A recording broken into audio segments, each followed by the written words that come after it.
Bonsoir à tous et bienvenue. C'est toujours un réel plaisir de vous informer sur les derniers développements de l'actualité liés à la campagne législative et locale 2025. Vous le savez, je ne suis pas seul. Je suis en compagnie de Lindsay Maranga. Lindsay, bonsoir. Bonsoir Dimitri. Quels sont les titres de ce 24 septembre 2025? 25 septembre, Dimitri. 25 septembre, autant. Évidemment. Voici les titres. Les électeurs gabonais retirent leurs cartes depuis ce jeudi dans les bureaux de vote à J-2 du scrutin comptant pour les législatives et locales 2025. Nous le verrons dans ce journal. Et puis, les candidats engagés à cette compétition électorale multiplient les actions à caractère social et solidaire. Voilà pour les titres, Dimitri. Dans le cadre de l'élection législative et locale 2025, les électeurs sont invités à retirer leurs cartes. Nos reporters, Lénine Gondé et Tristan Ibouanga, se sont rendus dans les 4e et 5e arrondissements de Libreville pour le constat. Regardons. Depuis l'aube de ce 25 septembre, les électeurs se bousculent afin de retirer leurs cartes d'électeurs. Alors que 2 jours seulement les séparent du jour du scrutin, certains électeurs estiment le délai trop juste. Je suis venue pour retirer ma carte. Bon, ça fait pratiquement une semaine que je traîne ici au niveau du 5e arrondissement pour retirer, comme j'avais fait un basculement. Aujourd'hui, ça va, ça a été fait, mais le délai est très court. Je trouve qu'il est très court. Si beaucoup sont rentrés en possession de leur carte, nombreux sont ceux qui n'arrivent toujours pas à retrouver leur bureau de vote. Malheureusement, je me suis confronté à une situation plus ou moins embarrassante. Tout un bureau, le bureau numéro 4 de l'école publique Lala 1, j'ai voté à la présidentielle au bureau numéro 5. On m'a dit qu'il y a eu un basculement. J'ai vérifié. Mon nom figure réellement dans la liste au bureau numéro 4 à la page 521. Malheureusement, ce bureau est introuvable jusqu'au moment où je fais cette déclaration. Ils ont dit que ce n'est pas encore arrivé, que ça arrivera. Or, est-ce que c'est un problème d'impression? Or, je crois savoir que le fichier électoral, lorsqu'il est lancé, on imprime pour tout le pays. Le retrait de la carte d'électeur demande néanmoins un protocole à respecter. Alors, déjà, les usagers sont invités depuis le lancement à consulter les listes électorales donc, qui sont affichées depuis très peu de temps, et notamment sur le site internet. Donc après cela, une fois l'usager a identifié le centre dans lequel il se trouve et le bureau de vote, il se rend dans les mairies. Donc ce sont les mairies qui ont été désignées pour distribuer la distribution des cartes. Oui, les Gabonais sont assez présents, mais comme nous connaissons la traditionnelle habitude des Gabonais, on est toujours à la dernière minute. Mais nous vous avouons que depuis ce matin, avant la mise à disposition de tout le kit distribution, il y avait déjà pas mal de monde ici. Selon le ministère de l'Intérieur, les cartes seront également disponibles dans les bureaux de vote le jour du scrutin. Cependant, pour éviter toute mauvaise surprise, il serait idéal de procéder à des vérifications dans les centres ou depuis le site www.consultationlisteélectorale.com mis à disposition des usagers par la tutelle. Au sud de Libreville, dans le 2e arrondissement de la commune d'Ovando, la tête de liste du parti ADER et ses colistiers ont rencontré les habitants du port. Dimitri.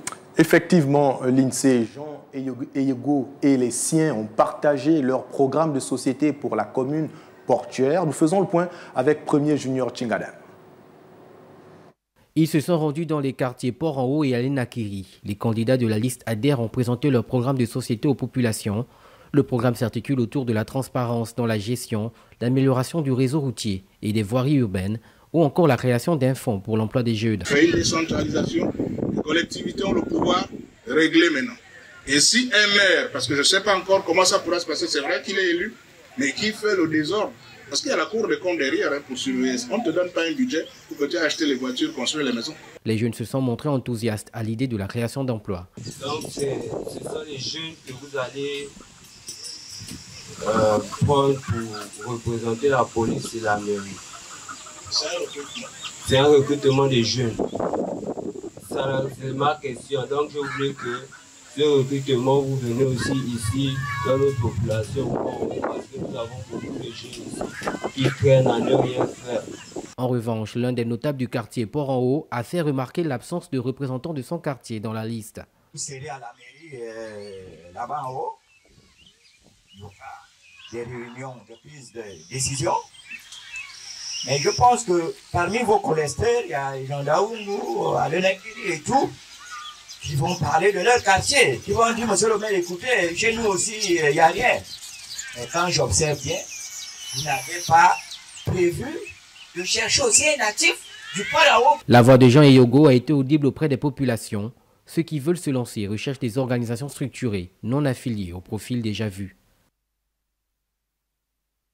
Pour la suite du journal, la liste UDB, conduite par Emmanuel Baird dans le 1er arrondissement de Libreville, a initié une série d'actions sociales au profit des populations. Yves Liervel. C'est la colistière numéro 17, Grace Manuela Ngouan, qui a donné le coup d'envoi de ses activités avec l'organisation d'une caravane médicale avec objectif d'offrir gratuitement des consultations et répondre à une demande exprimée de longue date par les habitants. Nous avons décidé à la demande des populations de répondre à un besoin, celui d'une caravane médicale. Parce que lors de nos différents porte-à-porte, il y a plusieurs points qui ont été énumérés, mais nous ne pouvons pas commencer à régler les problèmes du quartier si nous ne réglons pas les problèmes de population. Et dans l'un des piliers des chefs de l'État, le social et la santé ont marqué un accent particulier. Un message clair a été partagé afin d'édifier davantage les populations sur le choix à faire le 27 septembre prochain. Le message de ce matin, il était d'abord dans un premier temps de leur rappeler et leur présenter notre liste, leur présenter qui était la tête de liste Emmanuel Baird et comment ils devaient le reconnaître. Ensuite, leur parler de nos magnifiques députés qui sont Madame Chantal Miboto et son suppléant et le premier siège et notre deuxième député, Monsieur Alban, deuxième siège. Et surtout leur rappeler les consignes de vote, leur rappeler que le vote, il est technique, tactique et mystique comme nous le dit notre tête de liste. Au fil des rencontres sur le terrain, un autre besoin prioritaire est revenu avec insistance, l'accès à l'eau potable.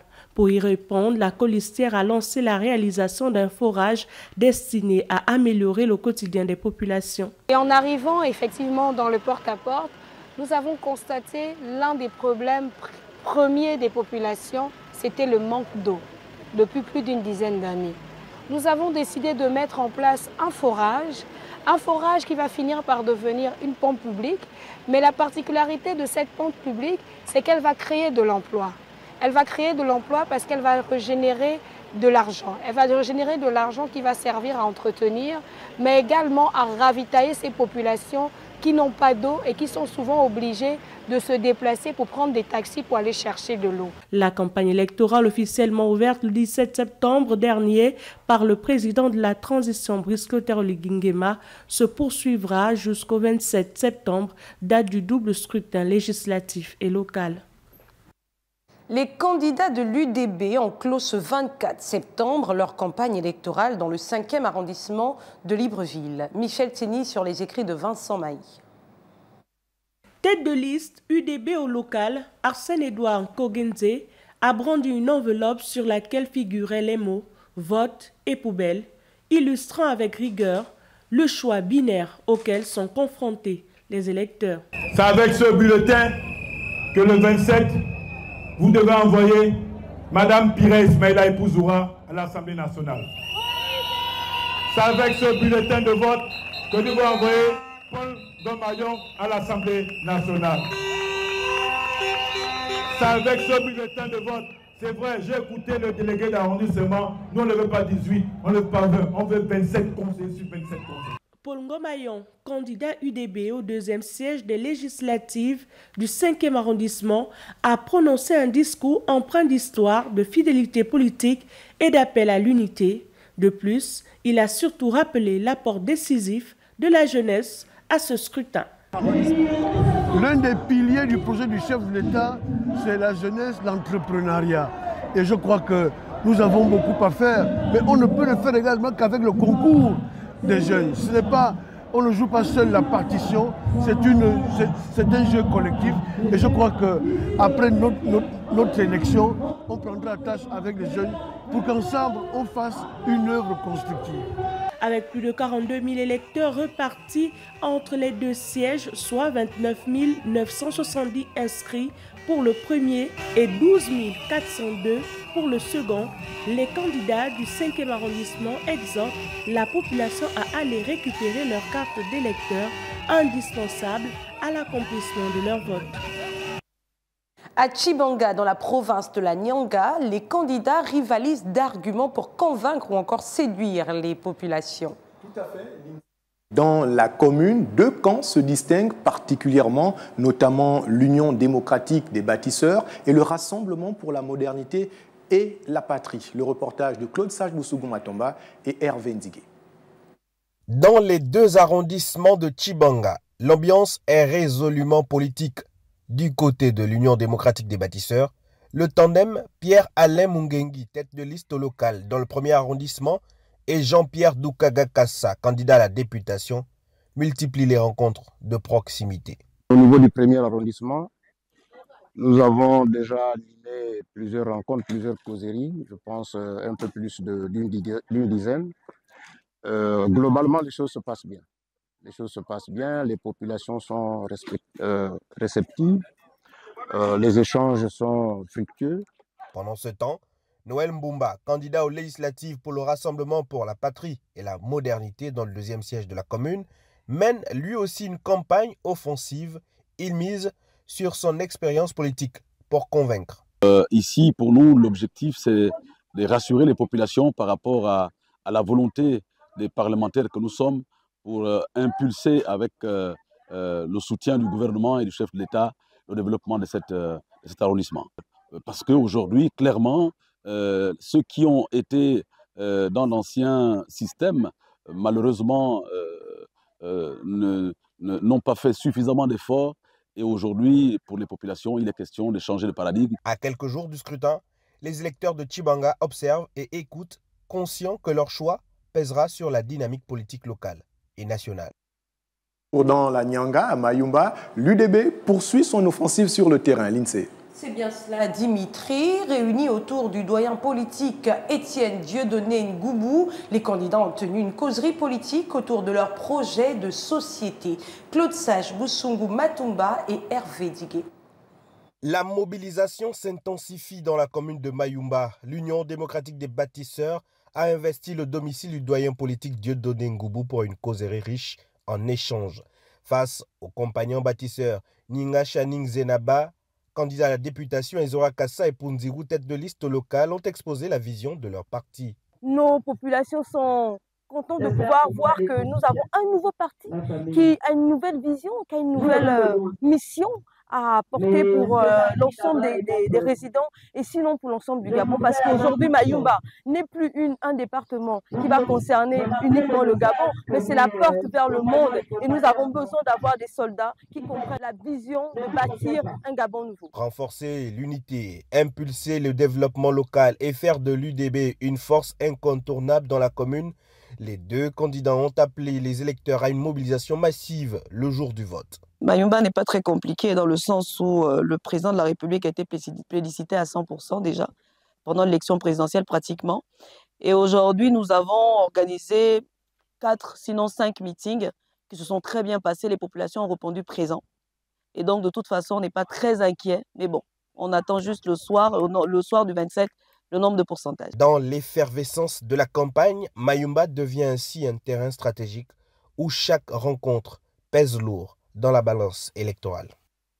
Et d'une province à une autre, celle du Wollentem nous intéresse également, où l'Union démocratique des bâtisseurs dans le département du Haut-Komo à Medouneux a sillonné plusieurs villages pour faire entendre son message. Dimitri. Oui, l'INSEE, et pendant ce temps, le PDG dans le département du Wole, canton Kié, est aussi dans une démarche de proximité pour tenter de convaincre le maximum d'électeurs. Andy Tungi et Ludovic Lutégué. Jean 316 Edou, c'est le candidat au local dans le premier arrondissement pour le compte du PDS, ce parti politique. Eh bien, il est sur le terrain dans une approche didactique. Il entend faire de la commune de Yem une commune reluisante, mais également une commune de mémoire. On va par exemple créer ce qu'on appelle une semaine culturelle quand il y a la pleine lune. Il y a la pleine lune, derrière la tribune, on organise des contes et autres récits d'avant, des jeux d'avant, pour que ça reste dans les moments collectifs, parce qu'on doit passer le relais. On se rend compte que si nous partons aujourd'hui sans faire ce travail, on va disparaître. Pour ça, par le candidat indépendant Sylvain Ngouang, qui lui est en course dans le cadre des législatives pour le compte du premier arrondissement de la commune de Yem, est sur le terrain. Il a également inspiré les populations à travers sa vision, sa politique qu'il estime être une politique de proximité, mais également une politique de réappropriation. Je vois que la population est en phase avec mes idées. Elles ont souffert. Les gens ont besoin de changement en ce moment. Il faut un homme nouveau. Et c'est moi qui incarne le véritable changement. La dernière ligne droite des élections locales et législatives dans la commune de Yem annonce de belles surprises. Le 27, les populations wallentémoises, particulièrement celles de la commune de Yem, auront le choix de pouvoir amener à l'Assemblée nationale, mais également dans les différentes représentations communales, les leaders qu'elles auront choisis. Andy Letungi et Ludovic Bitege continuent de suivre le processus des élections dans la province de Wellington pour la haute autorité de la communication.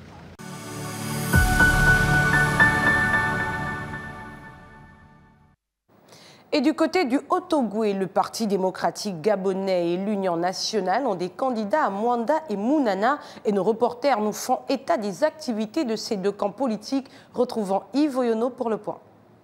Dans Mwanda et Mounana, cette campagne électorale dévoile aussi des visages nouveaux, engagés dans la conquête des sièges. En tant que fils de Mounana et fils du Haut-Ogooué, et plus précisément de Mwanda Mounana Bakumba, je me suis porté candidat aux élections législatives investies par l'Union nationale suite à la demande et aux attentes des populations de Mounana. Donc ces dernières se sont senties abandonnées pendant plus de 15 ans ou 20 ans.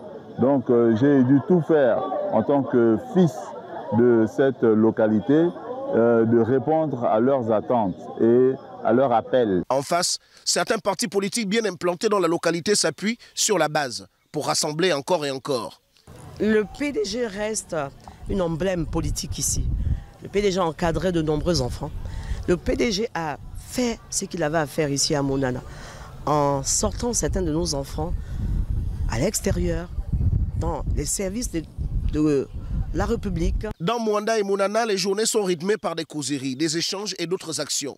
Pour demain, ce que le PDG promet aux enfants de Mounana, par ma voix, c'est la santé pour tous. La santé pour tous, c'est faire du social. Et ici à Mounana, on en a besoin parce que c'est une ancienne ville minière et je pense que le social a sa place. Pourquoi? La santé à 100%. Moi, c'est ce que je veux donner aux Mounanais. Il y a des affiches de campagne partout. Les rues débordent de monde et les places publiques sont sous l'occupation des grandes tentes. C'est la campagne. Allons à présent dans la province de l'Ogooué-Maritime où le PDG a organisé une causerie au carrefour Ngadi dans le 2e arrondissement de Port-Gentil, l'INSEE. Dimitri, effectivement, une rencontre au cours de laquelle les projets pour le développement de cet arrondissement ont été présentés aux populations. Le reportage d'Andy Sono Obian et Jospin Mambadianga. Les candidats de l'Union démocratique des bâtisseurs ont sillonné les quartiers du 2e arrondissement de Port-Gentil à la conquête de leurs électeurs et surtout pour expliquer les raisons de leur positionnement dans ces joutes électorales, législatives et locales. J'ai besoin d'être soutenu par les habitants du 2e arrondissement pour me permettre d'avoir un plaidoyer plus fort et plus spécifique pour Port-Gentil et le 2e arrondissement en particulier. Il s'agit d'un programme orienté sur le bien des populations. Donc nous avons dans notre JBCR un bon nombre de solutions que nous allons mettre en place lorsque les populations nous auront accordé leur vote. À côté de l'UDB, dans le 2e arrondissement, le Parti démocratique gabonais positionne également ses pions dans ce périmètre où la bataille promet d'être difficile pour les deux camps. Nous avons déjà mis à disposition du 1er arrondissement une cellule de réflexion qui va travailler avec les jeunes de la cité pour essayer de pallier à ces insuffisances que nous constatons. Le parti qui, selon les militants, s'inscrit dans l'ère du temps, compte, avec des sièges à l'Assemblée nationale, voter des lois au bénéfice des populations. Nous pensons aussi qu'il faut développer un état d'esprit au sein de nos communautés. Notamment, nous voulons mettre en place la communauté des citoyens solidaires pour impulser encore plus le développement. Les électeurs du 2e arrondissement sont séduits de part et d'autre et ont la responsabilité de désigner les élus de leur localité le 27 du mois en cours. C'est au tour d'Yves Essanguet, candidat indépendant au local dans le 3e arrondissement de Port-Gentil, que la jeunesse s'est réunie. Mais encore, Dimitri. En effet, l'INSEE avec pour ambition de se donner un ticket pour la gestion de la mairie, défendu par des projets déclinés autour des populations du quartier sud. Le reportage d'Andy Sonobian et Jospin Bombadianga. Engagé dans la commune de Port-Gentil, Honorine Dosunaki porte la bannière du Rassemblement pour la Nouvelle République dans le département de Benji, où elle compte y apporter un changement sur le plan social avec un accent particulier sur l'éducation et ce, avec l'appui des populations rurales pour qui elle est désormais dévouée. On peut créer pour les jeunes des filières innovantes, hein, des filières d'avenir. Il y a l'écotourisme, il y a l'agroécologie.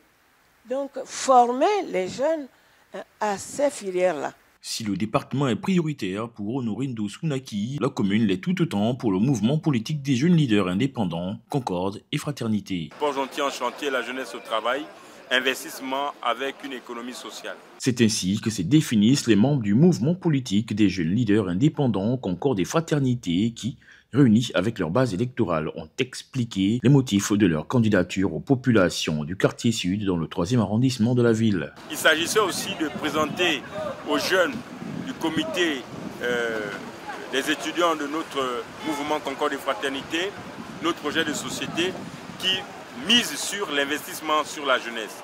Nous prenons un investissement pour la jeunesse, pour une jeunesse digne et enviable dans la commune de Port-Gentil. Dans le département comme dans la commune, les candidats mobilisent leurs électeurs pour se garantir la victoire le 27 septembre prochain.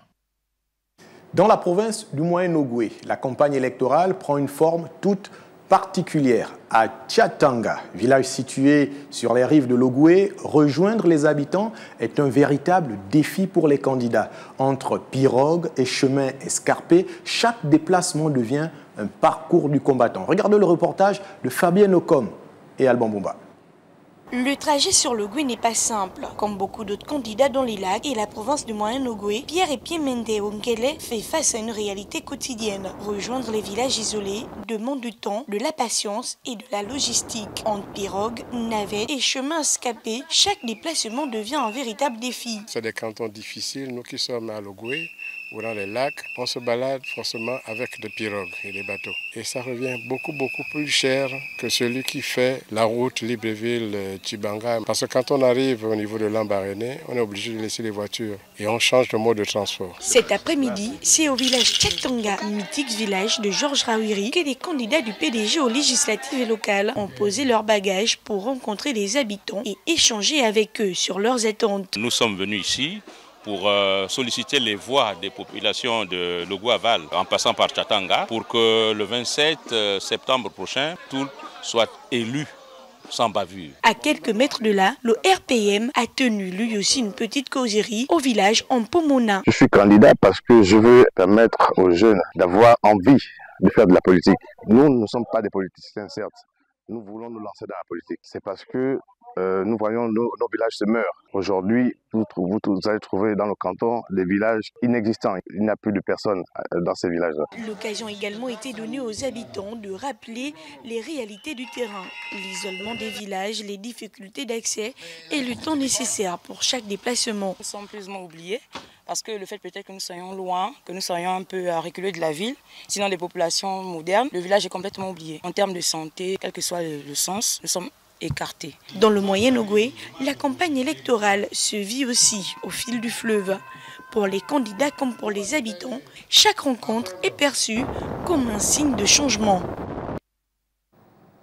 Dans la province de l'Ogooué-Lolo, au 1er arrondissement de Koulamoutou, des candidats en lice, à l'exemple de ceux de l'Union nationale et des indépendants, misent sur les échanges de proximité avec les populations en vue de faire passer leur message. On fait le point avec Cyril Galiko et Bertin Osaga.